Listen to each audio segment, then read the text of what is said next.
আর এই তেলাওয়াতের আওয়াজ পৌঁছায় আল্লাহর আরশ। সুবহানাল্লাহ, জবান খুলে বলেন আর জোরে বলেন সুবহানাল্লাহ। হযরত উবাই ইবনে কাব রাদিয়াল্লাহু তাআলা আনহু বলেন, আমি একদিন মসজিদে নববীতে বসা, আল্লাহর হাবিব আসলেন, সরকারে দো আলম আসলেন। নবীজি এসে আমাকে বললেন, হে উবাই ইবনে কাব, তুমি একটু কোরআন তেলাওয়াত করো। সুবহানাল্লাহ, জোরে বলেন সুবহানাল্লাহ। এগুলো কেন বলতেছি একটু বোঝার চেষ্টা করি। কোরআনের তেলাওয়াত আমাদের জীবন থেকে হারিয়ে গেছে বিধায় আজকে আমাদের জীবন অশান্তিতে পরিপূর্ণ হয়ে গেছে। গাফেল, কোরআনের তেলাওয়াত থেকে আমরা গাফেল। এমনি তো সাধারণ মুসলমান কোরআনের তেলাওয়াত করে না, এমনকি আমাদের দেশের হাফেজ কোরআন যারা, তারা কোরআনের তেলাওয়াত করে না, খুব কম। রমজান মাসের তারাবির সময় যখন আসে তখন সবকিছু ফেলে তেলাওয়াতের পিছনে লাগে, কারণ তারাবি পড়াইতে হবে। তারাবি পড়ানোর জন্য কোরআনের তেলাওয়াত করে, কিন্তু প্রতিদিন মালিকের সাথে তেলাওয়াত করে কিছু কথা বলা লাগবে এই আশায় করে না। আর সাধারণ মুসলমান তো তেলাওয়াত করেই না।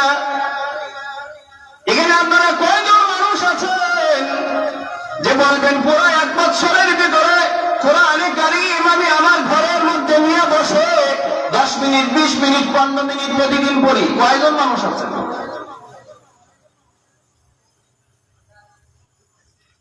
ও বন্ধু, চায়ের দোকানে আড্ডা খানার মধ্যে বসে 3 ঘন্টা, 2 ঘন্টা, আধা ঘন্টা, 1 ঘন্টা সময় দোকানে টেলিভিশন দেখার সময় প্রতিদিন আপনার আমার হয়, কিন্তু আল্লাহর কালাম তেলাওয়াত করার 10টা মিনিট সময় হয় না। এই জন্য আমার অন্তর অশান্ত, এই জন্য আমার অন্তর অশান্ত, আমার হৃদয় শীতল হয় না। আমরা মনে করি বাংলাদেশে থাকলে আমি শান্তি পাবো না, ইউরোপে যাই, লন্ডন যাই, মনে হয় শান্তি পাবো। লন্ডন গিয়া দেখে শান্তি না হয়, বলে আমি আমেরিকায় যাই শান্তি পাবো, গিয়া দেখি আমেরিকাও শান্তি নাই। আছে টাকা, ডলার আছে, ডলার পাউন্ড আছে, পাউন্ড আর ডলার আর টাকা দিয়ে মানুষ অন্তরের শান্তি কিনতে পারে না। ঠিক কিনা জুড়ে বলতে হবে। আল্লাহ রাব্বুল আলামিন বলেন, অন্তরের শান্তি হচ্ছে আমার কোরআন। আল্লাহু আকবার বলেন। তোমার অশান্ত অন্তর যদি শান্ত কেউ করতে পারে, পৃথিবীর কোন ডলার তোমার অশান্ত অন্তর শান্ত করতে পারবে না। পৃথিবীর কোন পাউন্ড তোমার অশান্ত অন্তর শান্ত করতে পারবে না। পৃথিবীর কোন টাকা, স্বর্ণের খনি, রূপার খনি তোমার অন্তর শান্ত করতে পারবে না। তোমার অন্তর শান্ত করতে পারবে আমার কোরআনের তেলাওয়াত। আপনারা বলবেন, হুজুর আপনি মনে হয় বানিয়ে বলেছেন। না না না, আমি বানিয়ে বলি নেই। আল্লাহ বলেন, ওয়ায়াশফি সুদূরা কওমিন মুমিনিন। আল্লাহু আকবার। বলেন, হে বান্দা, হে মুমিন, তোমার হৃদয়টা যদি শান্ত করতে হয়, পৃথিবীর সবচেয়ে বড় ডাক্তারের ঔষধ দিয়ে তোমার আত্মায় শান্তি আনতে পারবে না। পৃথিবীর হাজার কোটি টাকার ডলার আর পাউন্ডের মালিক হইলে শান্তি আনতে পারবে না। বিল্ডিং এর মালিক হতে পারবি, জায়গা জমির মালিক হতে পারবি, সম্মানের মালিক হতে পারবি, কিন্তু হৃদয়ের শান্তির মালিক হতে পারবে না। হৃদয়ের শান্তি যদি খুঁজতে চাও, হে মুসলমান মা, আজকে মুসলমানের ঘর কোরআনের তেলাওয়াত নাই। আজকে মুসলমানদের ঘর বিরান হয়ে আছে। ঠিক কিনা ধরে বলেন? মুসলমানদের ঘর আজকে বিরান। মুসলমানদের ঘরে কোরআনের তেলাওয়াত নাই। আছে মুসলমানদের ঘরে ইন্ডিয়ান সিনেমা, সিরিয়াল। ছোটবেলায় আমরা দেখেছি আমাদের ঘুম বাঞ্চুর মা চাচিদের গুনগুন কোরআনের তেলাওয়াতের আওয়াজে। সকালবেলায় আপনাদের এলাকায় জানি না এমন আছে কিনা, এমন কয়টা পরিবার দেখাতে পারবেন যে সকাল বেলায় তার ঘরে আল্লাহর কালামের তেলাওয়াত হয়? পারবে? কয়টা পরিবার আছে?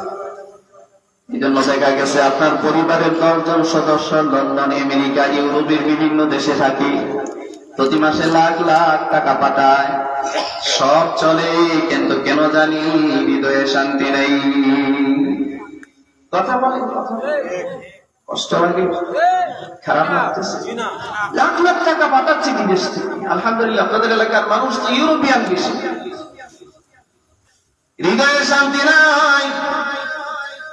কেন নাই? কারণ রাতে 1টা 2টা পর্যন্ত আপনি সজাগ টেলিভিশন দেখতেছেন, সিরিয়াল। ফজরের নামাজ কোন দিক দিয়া যায় খবর নাই, সকালে ফজরের নামাজই হয় না, কোরআন তেলাওয়াত হবে কেন নেই? কি বলেন? নাই। যদি অবাস্তব বলে থাকি তাহলে বলবে যে হুজুর আপনি অবাস্তব বলতেছেন।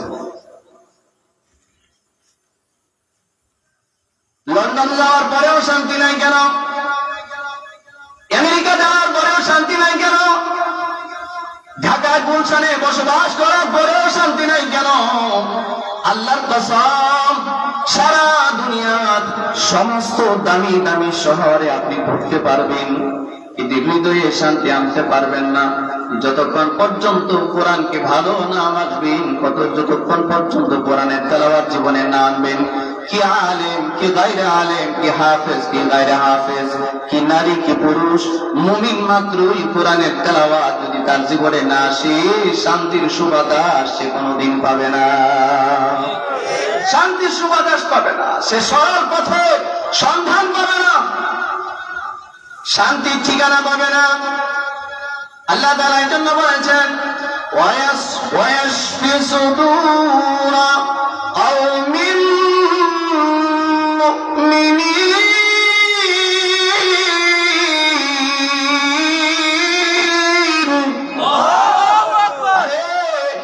মুমিনের হৃদয় শান্ত করে কোরআনের তেলাওয়াত, মুমিনের হৃদয় আত্মাকে শান্ত করে কোরআনের তেলাওয়াত, কারণ কোরআন একটা শিফা, ঠিক কিনা?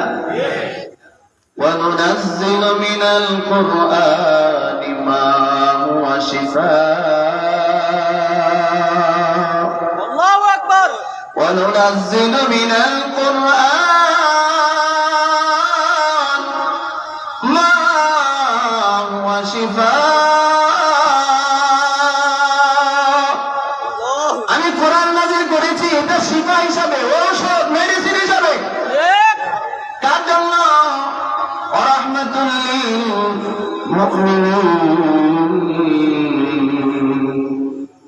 মুমিনের জন্য এটা হচ্ছে শিফা। মনে রাখবেন, আমাদের পার্শ্ববর্তী রাষ্ট্র ইন্ডিয়া, পৃথিবীর শ্রেষ্ঠ ধনীরা সেখানে আছে, মুকেশ আম্বানি এবং আদানি গ্রুপের মালিক, বিল গেটস সহ সারা পৃথিবীর বিলিয়নিয়ার যারা আছে, হাজার লাখ কোটি কোটি ডলারের মালিক তারা। জীবনের সব সুখ স্বাচ্ছন্দ্যের উপকরণ আছে, কিন্তু আল্লাহর কোরআন তাদের দিলে না থাকবার কারণে আল্লাহর আরশ থেকে যে এক শান্তি দুনিয়াতে সাকিনা নাজিল হয়, এইটা তাদের হৃদয়ের ভিতরে নাই। কোরআন একটা রূহ, কোরআন একটা রূহ, কোরআন একটা রূহ। এই কোরআন যেদিনে জমিন থেকে হারিয়ে যাবে, এই দিনে জমিন আল্লাহ রাখবে না। আল্লাহু আকবার। মানুষের দেহ থেকে যেদিন প্রাণ রূহ বের হয়ে যায়, এই দিন মানুষটা মারা যায়। আর মানুষ যখন মারা যায়, দুনিয়ার মানুষ তারে আর দুনিয়ায় রাখে না, এটাতে দাফন কাফন করে, জানাজা করে, মাটি চাপা দেয়, ঠিক কিনা বলে বলুন? এই আসমানের নিচে জমিনের উপর থেকে কোরআন যেদিন হারিয়ে যাবে, এই দিন আল্লাহ জমিন রাখবে না, আল্লাহ জমিনটা ধ্বংস করে দিবে, হয়ে যাবে, ধ্বংস হয়ে যাবে। এরকম ভাবে যার ঘরের মধ্যে কোরআনের তেলাওয়াত নাই, এই ঘরের মধ্যে শান্তি নাই। উপকরণ আছে, জীবন বাঁচাবার উপকরণ আছে, অর্থনৈতিক ভাবে সমৃদ্ধ, নিজের জীবনকে সুখে রাখার সব উপকরণ তার ঘরে আছে। এমন কোন বিষয় বিষয়বস্তু নাই, যে শান্তিতে থাকবার উপকরণ তার ঘরে নাই। কিন্তু আল্লাহর কসম, যেই ঘরে কোরআনের তেলাওয়াত নাই, এই ঘরের ভিতরে শান্তির স নাই। আপনারা আমার এই চ্যালেঞ্জটা গ্রহণ করতে পারেন, খোঁজ নেন। যার জীবনে কোরআনের তেলাওয়াত নাই, যার ব্যক্তি জীবনে কোরআনের তেলাওয়াত নাই, যেই পরিবারে কোরআনের তেলাওয়াত নাই, এই পরিবার, এই সমাজ, এই ব্যক্তি জীবনে শান্তি কোনোদিন আসতে পারে না, কখনোই আসতে পারে না। কোরআনের তেলাওয়াতের ভিতরে আলাদা এক প্রশান্তি আছে, এটা ঔষধ। মানুষের দেহ যদি কাটাচেরা করে তো দুনিয়ার ডাক্তাররা ওষুধ দেয়, আর মানুষের আত্মার যদি ক্ষতিগ্রস্ত হয়, এই আত্মার শান্তি আনার জন্য কোরআনের তেলাওয়াত বাধ্যতামূলক। কোরআনের তেলাওয়াত বাধ্যতামূলক, কারণ সে অন্ধকার থেকে আলোর দিকে আসবে, শান্তির রাস্তায় আসবে। وَإِذَا مَرِضْتُ فَهُوَ يَشْفِينِ। আমরা যখন অসুস্থ হই, সুস্থ করে কি আল্লাহ। এই কোরআনের মাধ্যমে সুস্থ হওয়া সম্ভব কিনা জোরে বলেন? কোরআনের মাধ্যমে সুস্থ হওয়া সম্ভব। এজন্য আল্লাহ তাআলা বলছেন সূরা ইব্রাহিমের প্রথম আয়াতে আল্লাহ পাক বলেন, আলিফ লাম রা,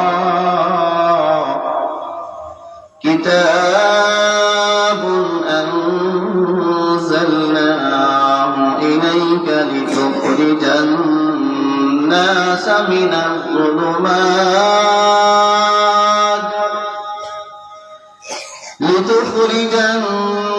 الناس من الظلمات إلى النور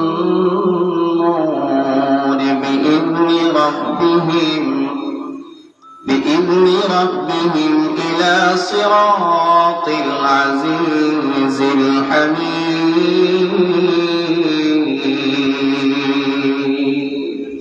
আল্লাহ বলেন আলিফ লাম রা, এটার অর্থ কেউ জানে? এটার অর্থ জানেন আপনারা? হ্যাঁ বলেন, জোরে কথা বলেন না কেন? কথা বলেন না। এটার অর্থ জানেন? কেউ জানে না, কিন্তু আমাদের দেশে কিছু বন্ড পীর ফকিররা জানে। আব্দুল ইবনে আব্বাস এগুলোর অর্থ জানে না, কিন্তু আমাদের দেশের গাঞ্জাখোর, মদখোর, লাল শালওয়ালা কিছু বন্ড পীর এই আলিফ লাম মিম দিয়ে গান বানায়। বলে মৌলবীরা এদের অর্থ জানে না, আমরা এটার অর্থ জানি। নামাজ না পড়ে তারা এটার অর্থ জানে। নাউজুবিল্লাহ বলেন। শুনুন, এগুলো হরফে মুকাদ্দারাত, এগুলোর অর্থ কেউ জানে না। এগুলোর অর্থ জানার চেষ্টা করার প্রয়োজন আমাদের আছে? দরকার নাই। এটা যিনি বলেছেন, যার কাছে বলেছেন, এটা কেবল তিনি জানেন, আর যার কাছে নাজিল করেছেন তিনি জানেন, আর কেউ জানে না, আর জানার দরকারও নাই। ঠিক কি না? জিবরাইল আলাইহিস সালাম, যার মাধ্যমে আল্লাহ কোরআন নাজিল করেছেন, আল্লাহ বলে দিয়েছেন তুমি জাস্ট এই শব্দগুলো গিয়ে আমার হাবিবের কাছে বলো, এই অক্ষরগুলো বলো, মানে বোঝার দরকার নাই, তুমি শুধু বলো, যাও এটা বলো। সুবহানাল্লাহ। যাও আমার হাবিবকে গিয়া বলো তাহা, আমার হাবিবকে গিয়া বলো ইয়াসিন, আমার হাবিবকে গিয়ে বলো আলিফ লাম মিম, আমার হাবিবকে গিয়া বলো আলিফ লাম রা, আমার হাবিবকে গিয়া বলো তাসিম মিম, আমার হাবিবকে গিয়া বলো কাফ হা ইয়া আইন সাদ, আমার হাবিবকে গিয়া বলো সাদ, আমার হাবিবকে গিয়া বলো নূন। এগুলো শুধু তুমি বলবে, অর্থ জানার দরকার তোমার নাই। আমি যার কাছে এগুলো পাঠিয়েছি সেই জানে আমি এগুলো দ্বারা কি বোঝাতে চাই। সুবহানাল্লাহ বলো। এটা সে জানে আমি কি বোঝাতে চাই আমার হাবিবকে, এটা অন্য কারো জানার দরকার নাই। প্রিয় ভাইরা আমার, এই জন্য বলতেছিলাম আল্লাহ তাআলা বলেন কিতাবুন আনজালনাহু ইলাইক, নবী আপনার প্রতি প্রতি আমি কিতাব নাজিল করেছি। এই কিতাব কে নাজিল করেছেন? কার প্রতি? আপনারা কথা বলেন না কেন? জবান খুলে বলুন, কার প্রতি নাজিল করেছেন? মুহাম্মদ সাল্লাল্লাহু আলাইহি সাল্লামের উপর নবীজির প্রতি কিতাব নাজিল করেছেন। কেন? আল্লাহ বলেন লিতুখরিজান নাস,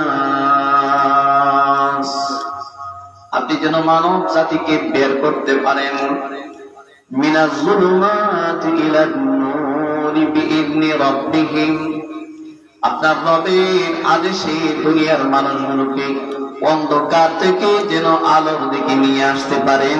এই জন্যই কিতাব আমি আপনার প্রতি নাজিল করেছি। সুবহানাল্লাহ, যদি বলেন সুবহানাল্লাহ। আপনাকে যখন দুনিয়াতে পাঠালাম, পৃথিবীর মানুষ অন্ধকারের ভিতরে নিমজ্জিত, পৃথিবীর মানুষ অন্ধকারের ভিতরে নিমজ্জিত।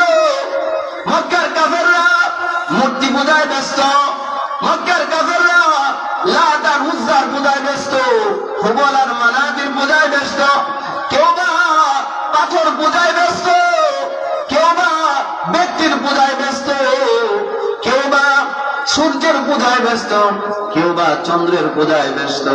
একটা হাদিস মনে রাখবেন, পৃথিবীতে যে যার পূজা করে, পৃথিবীতে যে যার সামনে সারেন্ডার করে, পৃথিবীতে যে যার কথা মেনে চলে, পৃথিবীতে যে যার অনুসরণ করে, ময়দানে মাশরে আল্লাহ তাআলা ডাকবেন। বুখারী শরীফের হাদিস, 806 নাম্বার হাদিস। আমি হাদিসটা বলছি, আপনারা একটু কিতাব তালাশ করে জেনে নেবেন। লম্বা হাদিস, বিশাল লম্বা হাদিস বলা সম্ভব নয়। হাদিসের শুধু খণ্ডাংশটা আপনাদের সামনে উপস্থাপন করছি।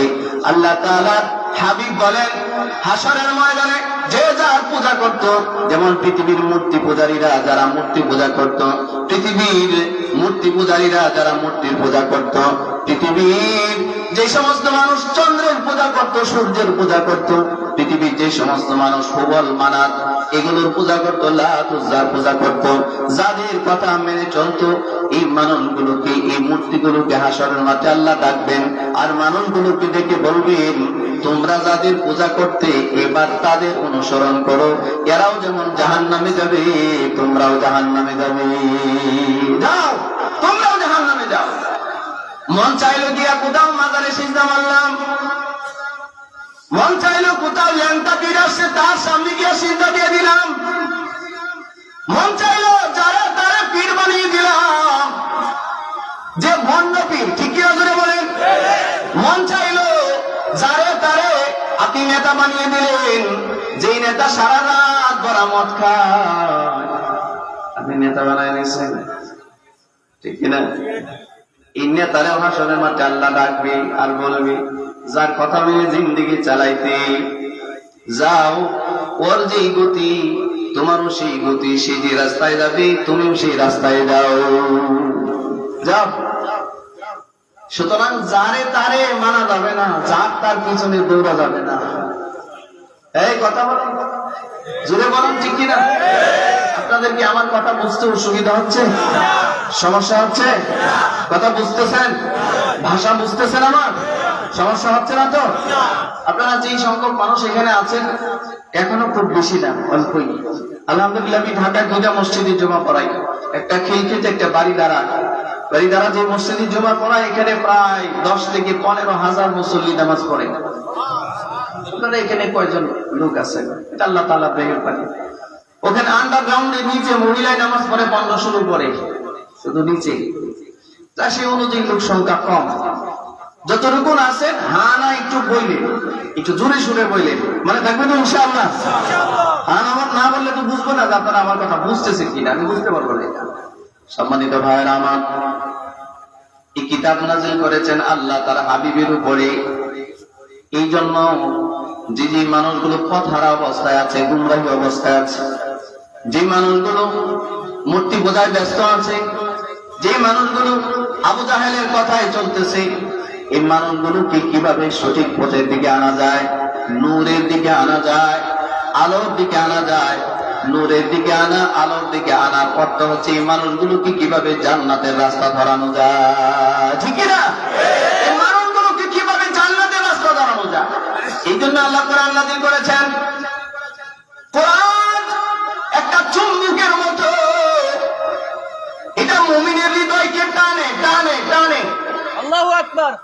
একটা চম্বুক, চম্বুক চিনেন তো?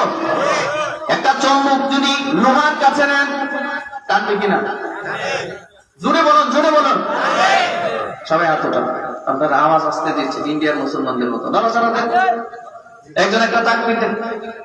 নারায়ে তাকবীর, আল্লাহু আকবার, নারায়ে তাকবীর, আল্লাহু আকবার। শাহজালালের এই পূর্ণভূমি মধ্যে মুজাহিদ মুমিনদের সিলেটের মানুষের ইমানি কুওয়াত সারা দেশবাসীর ইমানের কুওয়াতের চেয়ে বেশি শক্তিশালী। সুতরাং ওইভাবে কথা বলবেন আপনারা ইনশাআল্লাহ। সম্মানিত ভাইরা আমার, আল্লাহ রাব্বুল ইজ্জতুল জালাল, আমি কথাগুলো একটু তাড়াতাড়ি বলতেছি কেন? আমার সময় কম, সময় কম। কারণ ঈশা হুজুর আসলেই সোজা স্টেজে আসবে। হুজুর এসে দোয়া করবেন, পরে চলে যাবে। আর দোয়ার পরে চলে যাওয়ার পরে বয়ান আর এরকম উক্ত না, এই জন্য আগেই বলতেছি, একটু খেয়াল করেন ইনশাআল্লাহ। খেয়াল করবেন তো ইনশাআল্লাহ? হ্যাঁ না বলে আমলের নিয়তে শোনেন ইনশাআল্লাহ, আমলের নিয়তে দিল খোলাসা করে ইনশাআল্লাহ। সম্মানিত ভাইরা আমার, একটা চম্বক যেরকম ভাবে লোহা টানে, পিতল টানে, কোরআনে মাজিদ এরকম মুমিন বান্দাদেরকে টানে, মুমিন বান্দারাও এরকম কোরআন মাজিদকে টানে।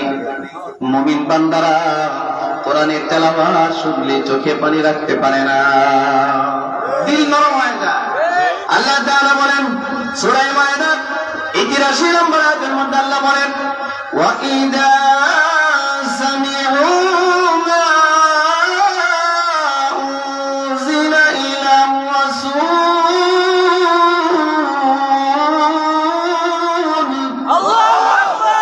আমি যে কিতাব আমার নবীর প্রতি, আমার রাসূলের প্রতি নাযিল করেছি, এ কোরআন যা আমি আমার হাবিবের প্রতি নাযিল করেছি, এই কোরআনের বৈশিষ্ট্য হলো, এই কোরআনের পাওয়ার হলো এমন। আল্লাহ তাআলা বলেন, তারা আ'য়ুনাহুম তাফীদু মিনাদ দাম'i মিম্মা আরাফু মিনাল হক। আমার নবীর প্রতি আমি যে কিতাব নাযিল করেছি, আমার রাসূলের প্রতি, এই কিতাবটা যখন মুমিন বান্দারা তেলাওয়াত শুনে, ওয়াইদা সামি'ু, তারা যখন শুনে, এটা তেলাওয়াত তারা যখন শুনে, তখন তাদের হালতটা হয় এমন যে তাফিদু মিনাদ দাম'i, তাদের অন্তর নরম হয়, তাফিদু অন্তর নরম হয়, মিনাদ দাম'i, এবং তাদের চোখগুলো অশ্রু সজল হয়, চোখে পানি আসে। পানি আসে কিনা জোরে বলেন, সবাই জোরে বলেন। মসজিদের ইমাম সাহেব যখন কোরআনে কারীম তেলাওয়াত করে, লম্বা তেলাওয়াত যখন হয়, আমি নিজেও দেখেছি হেরেমের চত্বরে, কাবার চত্বরে, বাংলাদেশের হাজিরা আরবি বুঝে না, হজের সফরে দেখেছি লক্ষ লক্ষ হাজিরা হেরেমের চত্বরে দাঁড়িয়ে সালাত আদায় করতেছে, নামাজ আদায় করতেছে। মক্কার সম্মানিত ইমাম সাহেব তেলাওয়াত করতেছেন, এমন ভাবে তেলাওয়াত করতেছে, যদিও বা আরবি বুঝে না, কোরআনের তেলাওয়াতের অর্থ বুঝে না, কিন্তু ওই তেলাওয়াতের একটা প্রভাব ওই হাজী সাহেবদের উপরে পড়তেছে। ইমাম সাহেবের তেলাওয়াতের সাথে সাথে মুসল্লিরা দাঁড়িয়ে দাঁড়িয়ে কান্না করতেছে। এটা কোরআনের পাওয়ার। আল্লাহু আকবার বলেন। কোরআনের পাওয়ার, এটা মুমিন বান্দাদেরকে টানে। মুমিন বান্দারা পৃথিবীর কোথাও শান্তি পায় না, যদিও বা বর্তমানে তথাকথিত মুসলমানরা যারা গায়ক গায়িকা, নায়ক নায়িকা পছন্দ করে, নাটক আর সিনেমা পছন্দ করে, এরা গান শুনে মজা পায়, ঠিক না? আর মুসলমানরা, মুমিনরা কোরআন শুনে মজা পায়, ঠিক কিনা? মুমিনরা কোরআন শুনে মজা পায়। এমনও কারি আছে তেলাওয়াত যখন করে, মুমিনরা নিজের স্থির রাখতে পারে না, হুঁশ হারিয়ে ফেলে, ঠিক না? হুঁশ রাখতে পারে না, নিজেকে হারিয়ে ফেলে। এটা একটা জিকির, এটা যার হৃদয়ে আছে তার হৃদয়ে শান্তি আছে। সুবহানাল্লাহ। কোরআন যার হৃদয়ে আছে তার হৃদয়ে শান্তি আছে। যার হৃদয়ে কোরআন নাই, বহুত বড় মর্দে মুজাহিদ, বহুত বড় লম্বা সম্বা বিশাল জীব জানোয়ার দেখা যায়।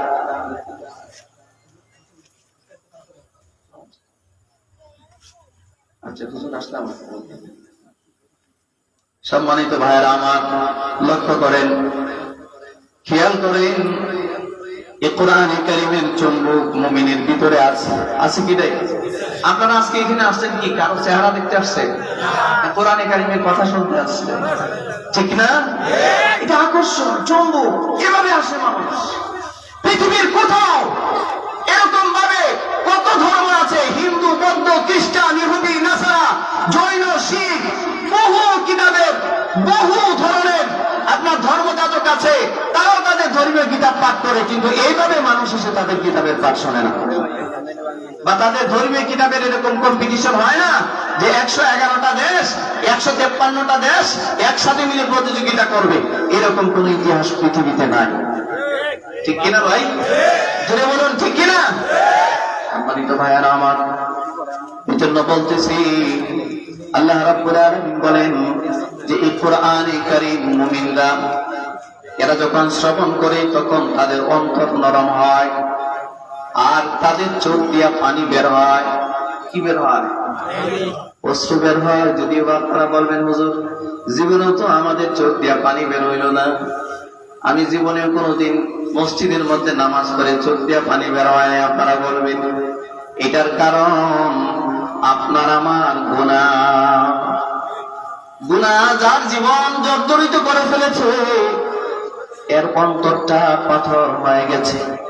ثم قست قلوبكم من بعد ذلك فهي كالحجارة أو أشد قسوة।